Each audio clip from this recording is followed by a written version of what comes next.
하나님 아버지 은혜를 감사합니다. 오늘도 우리에게 주신 이 시간을 통하여 하나님께 더 가까이 나가기 원합니다. 성령님 우리를 인도하여 주시옵소서. 예수님 이름으로 기도드립니다. 아멘.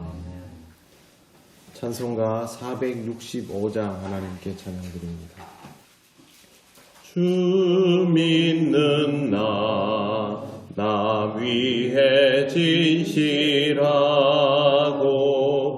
날 보는 자 위해서 정결코 담대하여 이 세상 환난 중에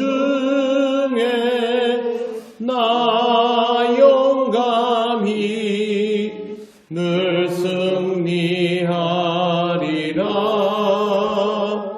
나 용감히 늘 승리하리라. 전수도 내 참된 친구 삼고 남 주면서 행한 일 잊으리.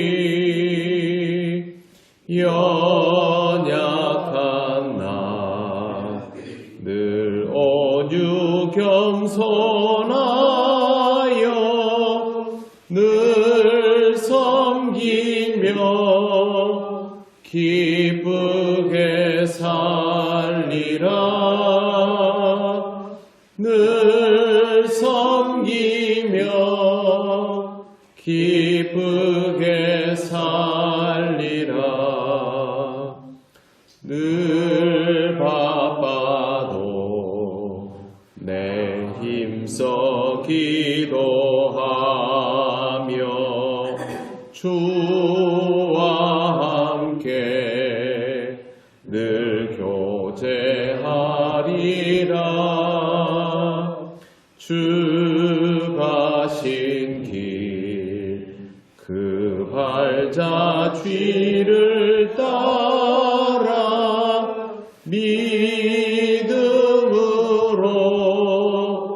늘 살게 하소서. 믿음으로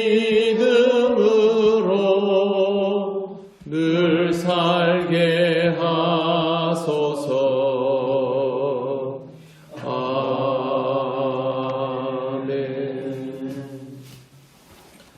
하나님 말씀 사무엘상 30장 26절에서 31절입니다. 한 절씩 교독하겠습니다. 다윗이 시글락에 이르러 전리품을 그의 친구 유다 장로들에게 보내어 이르되 보라 여호와의 원수에게서 탈취한 것을 너희에게 선사하노라 하고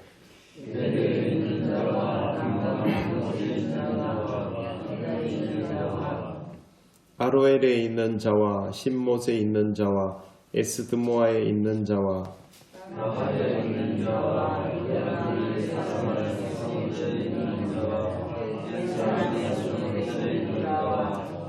홀마에 있는 자와 고라신에 있는 자와 아닥에 있는 자와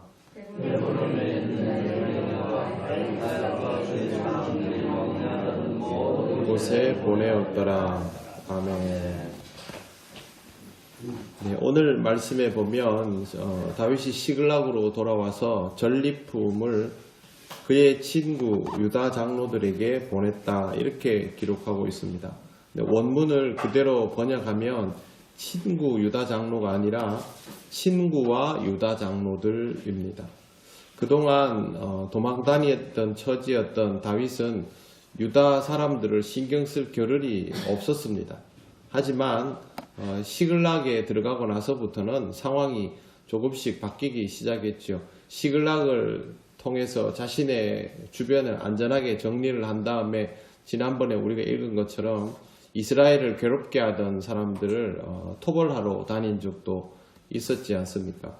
이번에는 아말렉 사람들을 치고 와서 전리품을 그들에게 나누어 주는 행동을 합니다. 하나님께서 다윗에게 이러한 과정들을 허락하셨다라는 것을 우리가 성경을 통해서 확인할 수 있습니다.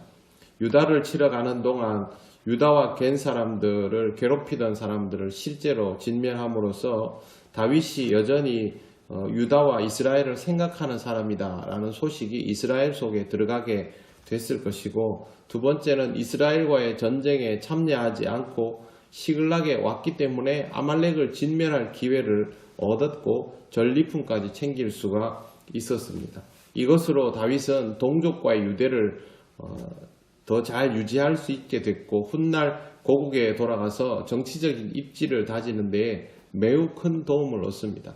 실제로 다윗이 이스라엘의 왕이 될 때는 오롯이 자신의 힘만으로 되지 않고 호족들을 많이 등에 업고 왕이 되었던 것으로 알려져 있는데, 이런 사건들이 그것과 무관하지 않다라는 것입니다. 그런데 다윗의 행동을 보면서 굉장히 정치적이다라고 판단할 수도 있습니다. 하지만 우리가 지난번에 읽은 내용을 보면 그것이 더 큰 근거가 됩니다. 뭐냐 하면 다윗이 전쟁에 참여하지 않은 사람에게도 전리품을 나누어 주었죠. 그건 하나님께서 우리 모두에게 주신 은혜다라고 받아들였기 때문에 그렇게 하는 것이고, 지금 친구와 유다 장로에게 전리품을 보내는 것도 같은 맥락에서 보아야 합니다. 결과적으로는 정치적인 입지를 다지는 데 도움이 되는 사건이지만 다윗의 지금 태도를 보면 이스라엘 전체에 대한 연대의식을 가지고 있습니다. 그건 뭐냐 하면 하나님께서 우리 모두에게 은혜를 주셨다, 이렇게 받아들이는 거죠.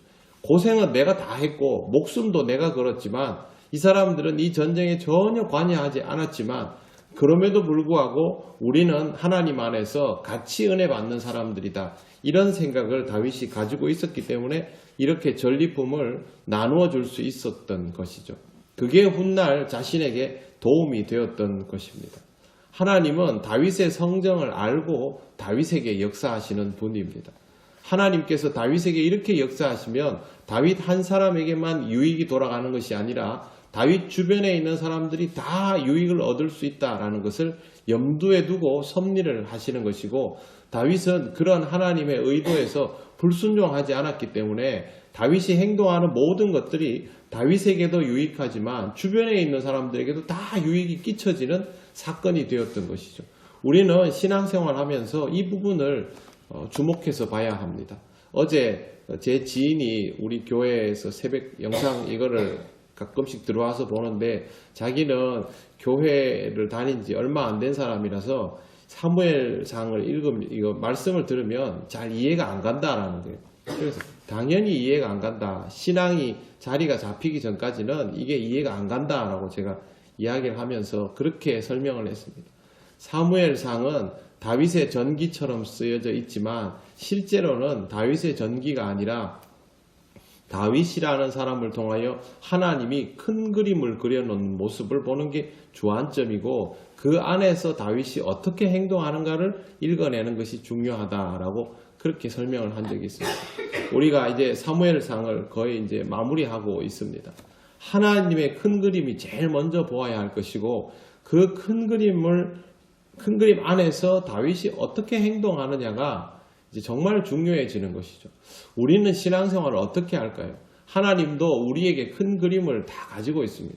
하나님이 아무개는 성정이 이렇기 때문에 이런 성품을 가지고 있는 사람에게는 이렇게 섭리를 하면 이 사람이 신앙적이면 이게 아주 잘 맞물려 돌아갈 것이고 주변에 있는 사람들도 복되게 할 것이다. 그러고 하나님은 역사하시는 거죠.